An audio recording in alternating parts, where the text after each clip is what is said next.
Bueno, vamos a dar inicio a nuestra siguiente video lección en relación con los tópicos del tema de fisiología de los tejidos excitables. Una vez de que analizamos los principios fundamentales de la excitabilidad nerviosa, vamos a analizar entonces la fisiología muscular. Recuérdense que los músculos pues son unos órganos sumamente nobles de la economía, son unos órganos sumamente importantes dentro del sistema humano. Recuérdense que gracias a los músculos, gracias a la contracción muscular, nosotros permitimos el desplazamiento de las diferentes articulaciones del cuerpo, lo cual nos permite, como por ejemplo a esta muchacha, saltar corriendo en la playa, disfrutar en una playa paradisíaca, como lo pudiese ser aquí cerca, tal vez la Bahía de Cata, Choroní, un poquito más lejos Margarita, Playa El Agua, Playa El Yaque, o un poquito más exótico Francisquí en Los Roques. O bien, estos mismos músculos, si nosotros no los ejercitamos, van a seguir estando allí, pero llegará un punto en el que la fuerza muscular que ellos van a desarrollar no será la suficiente y nosotros no tengamos la actitud necesaria para hacer este mismo trote, esta misma actividad física que realiza esta bella mujer, y entonces nos vamos a convertir en una pequeña figurita como Homero Simpson, que está aquí intentando trotar. Y bueno, a pesar de que tiene una gran cantidad de contenido muscular, su contenido graso lo supera y por lo tanto no logra movilizarse. ¿Por qué decimos esto? Porque realmente la fisiología muscular juega un papel trascendental dentro del organismo humano. Los músculos son los que nos permiten movilizarnos, son los que nos permiten hacer todas las actividades diarias. Gracias a ellos nosotros tenemos la capacidad de expresión, inclusive gracias a los músculos de la lengua nosotros podemos realizar la articulación de la palabra como tal. Sin embargo, la musculatura esquelética, la musculatura somática, ejemplificada por este pequeño hombre que podría ser fácilmente un fisicoculturista o un jugador de fútbol americano, fíjense cuán desarrollado presenta toda su musculatura esquelética. Pero no solamente se queda acá, el músculo también se encuentra presente dentro de la capa interna del corazón, constituyendo el miocardio, siendo el responsable entonces de generar la fuerza necesaria para permitir la propulsión, el impulso de la sangre a través de todos nuestros vasos sanguíneos. Sin él sería imposible lograrlo.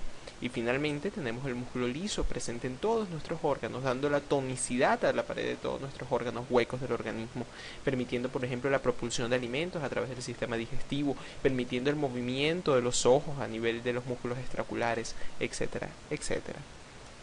Entonces, el músculo es un órgano que está constituido básicamente por un conjunto de fibrillas musculares o filamentos musculares.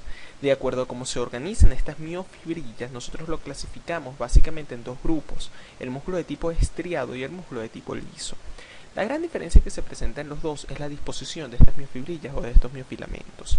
Las miofibrillas, en el caso del músculo estriado, siguen una organización repetitiva, dispuestas de manera regular y ordenada en lo que sería su unidad estructural, que es la sarcómera como tal. El músculo estriado entonces presenta estas estriaciones transversales características de la microscopía electrónica, que son los sarcómeros. Fíjense que el músculo estriado se encuentra dividido a su vez en dos grandes grupos, lo que sería el músculo de tipo esquelético y el músculo cardíaco. El músculo esquelético es el responsable de la musculatura somática como tal, el músculo de control voluntario, el que nos permite el desplazamiento de las articulaciones y los huesos. Mientras que el músculo cardíaco, como ya dijimos, está representado por el miocardio como tal, es un músculo totalmente de control involuntario, aunque presenta estas extracciones transversales igualmente. El músculo liso, por el contrario, no presenta esta organización estructural, repetitiva, ordenada de las miofibrillas, que es el sarcómero, pero eso no quiere decir que no tenga miofibrillas. Si las tiene, claro que las tiene y eso es lo que permite su contracción. Sin embargo, no están ordenadas y por lo tanto no se ven estriaciones transversales a la microscopía. Fíjense acá la disposición de un sarcómero. Un sarcómero no es más que la organización repetida de las miofibrillas constituyentes de los músculos, que son básicamente los filamentos delgados de actina, que son estos azules que vemos acá, y los filamentos gruesos de miosina, que serían estos color carne que evidenciamos acá. Fíjense que toda sarcómera se dispone por una región central constituida exclusivamente por filamentos gruesos y una región periférica donde se solapan los filamentos gruesos con los filamentos finos. Fíjense que toda la región en donde se presentan filamentos gruesos, bien sea solos en el centro o solapados con los finos en la periferia, constituye la llamada zona o banda A o banda anisotrópica. Por el contrario, tenemos una pequeña banda hacia la periferia constituida solamente por filamentos finos que se denomina banda I o banda isotrópica. Fíjense que en el medio de la banda A nosotros tenemos una región constituida exclusivamente por filamentos gruesos, por las colas de los filamentos gruesos, que se denomina banda H. Entre la banda H, en el medio de la banda H, tenemos una pequeña línea que constituye la unión entre los filamentos gruesos de un lado y los del otro lado. Es decir, se unen las colas de ambos filamentos gruesos. Esta pequeña línea se denomina línea M. Fíjense entonces que también tenemos hacia la periferia una pequeña línea en donde se produce el anclaje de los filamentos delgados entre sí. Este disco o línea se denomina línea Z y es el límite como tal de la sarcómera. Nosotros denominamos que un sarcómero es todas aquellas miofibrillas que están constituidas entre dos líneas Z. Entonces comprende media banda I, toda una banda A y finalmente otra banda I. Aquí vemos a la microscopía electrónica del sarcómero. Fíjense que tenemos una zona central constituida solamente por filamentos gruesos, que es la zona H. Tenemos una zona en donde está el solapamiento de los filamentos gruesos y finos, que se denomina la banda A. Y finalmente fíjense acá una zona mucho más isotrópica, mucho más clara, que es la banda I. Y fíjense acá finalmente esta pequeña banda más oscura, que sería el disco o banda Z. Entonces, el músculo esquelético, desde un punto de vista ya histológico, es una célula multinucleada, es una célula sincitial, en el sentido de que es una gran cantidad de citoplasma constituido por que contiene a su vez una gran cantidad de núcleos ubicados hacia la periferia, núcleos aplanados, ovoides aplanados. Y fíjense acá cómo nosotros vemos en una tinción hematoxilina eosina todas las estriaciones transversales. ¿Se fijan? Son muchas bandas que van atravesando transversalmente o longitudinalmente, transversalmente realmente de acuerdo al corte, toda la célula muscular. En el caso del músculo cardíaco, vean la pequeña diferencia, no es una célula multinucleada como tal, son células uninucleadas y fíjense esta característica, son células que se encuentran acopladas unas con otras, mediante unas estructuras que se denominan discos intercalares.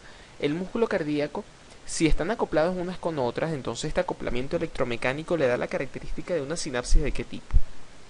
¿Sí? Una sinapsis de tipo eléctrica, en donde entonces mediante gap junction todas las células se comportan como un sinsitio. Esto implica que cuando una célula se contrae, todas las células adyacentes se contraen al mismo tiempo. Esto es sumamente importante ya que permite que el miocardio de toda una región se contraiga al mismo tiempo. Por ejemplo, todo el miocardio de las aurículas se contrae al mismo tiempo, todo el de los ventrículos al mismo tiempo.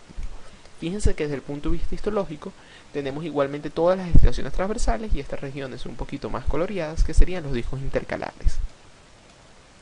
En el caso del músculo liso, vean la diferencia, son células ahusadas, largas, de núcleos centrales ovoides y no presentan las estriaciones transversales. Fíjense desde un punto de vista de un preparado histológico, desde el punto de vista histológico, si no se acuerdan, constituyen en la mayoría de preparados histológicos que nosotros vemos en la cátedra, pues vemos músculo liso, ya que se encuentra constituyendo la pared de casi todos los órganos del organismo, ¿no? Fíjense entonces que son células alargadas con un núcleo central ovoide y no se presentan las estriaciones transversales. Aquí para resumir, entonces, fíjense cómo el bíceps, en este caso, musculatura somática, está constituido por una célula muscular esquelética alargada multinucleada, el corazón del miocardio, células uninucleadas, mononucleadas, pero acopladas electromecánicamente, con estriaciones igualmente, y en la pared de los órganos, de los vasos sanguíneos, ejerciendo un punto de vista de un control involuntario autonómico, tenemos las células musculares lisas, ahusadas, alargadas, con un núcleo central alargado, sin estriaciones transversales. Habíamos mencionado entonces que todos los músculos se encuentran constituidos por una serie de filamentos o fibrillas. Estos son tres: los filamentos de actina, también llamados microfilamentos o filamentos delgados, los filamentos de miosina o filamentos gruesos y los filamentos conectores. Los filamentos de actina están constituidos por tres proteínas. Una proteína central que constituye una doble hélice, que es la actina como tal. La actina está constituida por pequeñas bolitas de chicle monómeros que se llaman actina glomerular o actina globular, que no son más que pequeñas peloticas de actina, monómeros de actina. Cuando estos monómeros de actina se asocian uno con otro, se forma el filamento de actina o actina F, actina filamentosa. La actina presenta el sitio activo para la interacción con la miosina, es decir, básicamente todo el sistema de contracción muscular se produce por una interacción repetitiva cíclica entre la miosina y la actina. La actina presenta un sitio activo para con la miosina, en donde se produce la interacción entre ambas. Este sitio activo en algunos momentos, en la mayoría de los momentos, se encuentra bloqueado por acción de una proteína denominada tropomiosina. La tropomiosina es una proteína que discurre entre las dos cadenas, entre la doble hélice de la actina, y oculta este sitio activo de ella para con la miosina. Finalmente tenemos una proteína bien importante denominada troponina.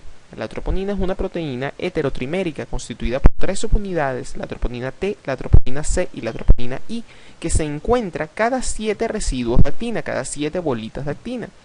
La función de ella es regular el inicio de la contracción muscular. Básicamente, el desencadenante de la contracción muscular va a ser el aumento de las concentraciones de calcio intracelulares. Este aumento de las concentraciones de calcio permite la unión con la troponina C. La troponina C desplaza la tropomiosina lateralmente, lo cual permite exponer el sitio activo de la actina para con la miosina y desencadenar la interacción entre ambos filamentos. En el caso de los filamentos de miosina, estos están constituidos por una cabeza y una cola. Las colas se llaman las cadenas pesadas de miosina y tenemos 2 cabezas que constituyen las cadenas ligeras de la miosina. Entonces tenemos una cola y 2 cabezas. En las cabezas ligeras, las cabezas que son las cadenas ligeras de miosina tienen actividad ATPasa. Esto implica que son capaces de fijar ATP e hidrolizarlo a ADP y pirofosfato. Esto es importante en relación con la significación que va a tener en el ciclo de puentes cruzados. Y por último tenemos una serie de filamentos conectores que no hacen más que conectar filamentos. Tenemos 2, la titina y la nebulina. La titina fija el filamento grueso a la línea Z, por ejemplo. Fíjense acá como tenemos el filamento grueso, el filamento de miosina, una doble hélice de cadenas pesadas, 2 cabezas constituidas por cadenas ligeras, con actividad ATPasa. Fíjense el filamento delgado, una doble hélice de bolitas de actina, que es la actina filamentosa, entre ellas discurriendo la tropomiosina, y cada 7 residuos la presencia de una troponina, constituida por entonces una troponina T, I y C. Aquí tenemos entonces de nuevo la disposición sarcomérica. Fíjense todos los filamentos de miosina con sus cabecitas orientadas a los filamentos de actina. Y miren a la titina. La titina ancla el filamento de miosina a la línea Z como tal. Actúa como un andamiaje entre los filamentos. Fíjense aquí la titina, entonces como ancla el filamento de miosina a las líneas Z ubicadas en la periferia. Fíjense la nebulina por aquí, también haciendo una especie de conector, pero en este caso solamente entre los filamentos finos y la línea Z. Excelente. Ahora, ¿se acuerdan que desde el punto de vista de excitabilidad nerviosa nosotros nos habíamos quedado hablando del proceso de la sinapsis, que la sinapsis era una zona de comunicación entre 2 células excitables? Perfecto.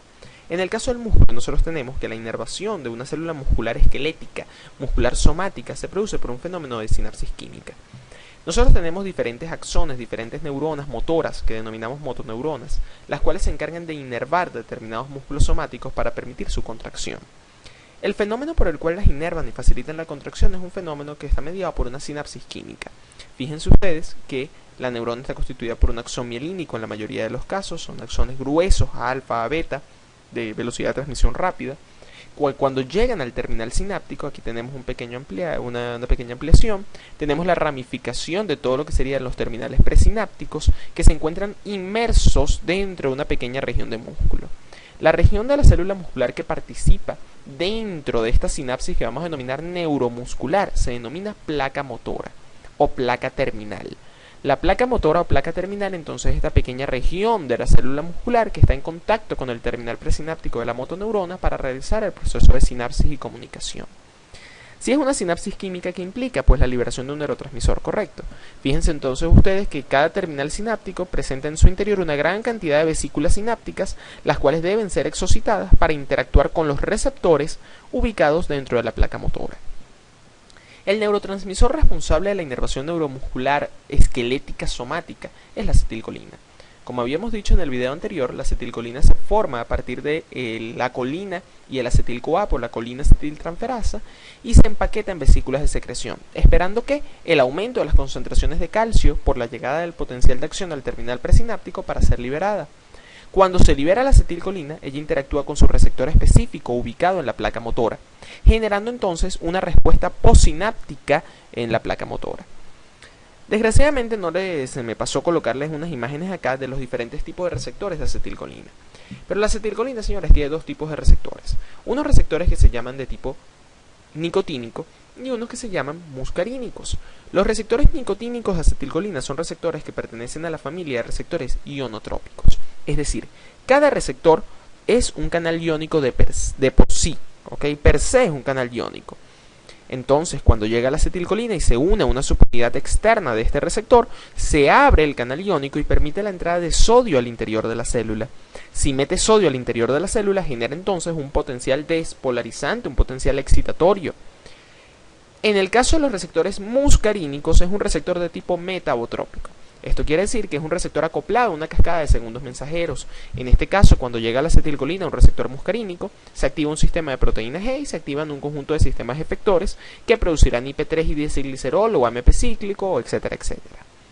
En el caso de la placa motora, el receptor que presentamos es un receptor nicotínico muscular. Entonces, cuando llega la acetilcolina e interactúa con el receptor nicotínico, abre el canal y entra una gran cantidad de sodio al interior de la placa motora, generando entonces un potencial postsináptico excitatorio. Este potencial postsináptico excitatorio recibe un nombre propio cuando nosotros consideramos la placa motora y se llama potencial de placa motora. Es el potencial postsináptico excitatorio de la unión neuromuscular que se produce por la señal del potencial de acción de la motoneurona. Finalmente, una vez que la acetilcolina interactuó con su receptor, la acetilcolina finalmente se degrada por la enzima acetilcolinesterasa a acetato y colina. Recuérdense que la colina se recapta al interior del terminal presináptico para volver a sintetizar más acetilcolina. Entonces, en el caso de la unión neuromuscular, nosotros podemos establecer que es una sinapsis de tipo química porque está mediada por la liberación de neurotransmisores, colinérgica porque implica la liberación de acetilcolina y nicotínica porque el receptor involucrado es el receptor nicotínico de acetilcolina. Ahora, una vez que se genera el potencial de placa motora, que era el potencial postsináptico excitatorio, ¿se acuerdan que estos potenciales postsinápticos, de acuerdo al video pasado, eran sumados en el caso de la neurona espacial y temporalmente para decidir en el cono axónico si yo llegaba a generar el potencial de acción? Perfecto. En el caso del músculo esto no ocurre de la misma manera. En el caso del músculo los potenciales de placa motora no se suman.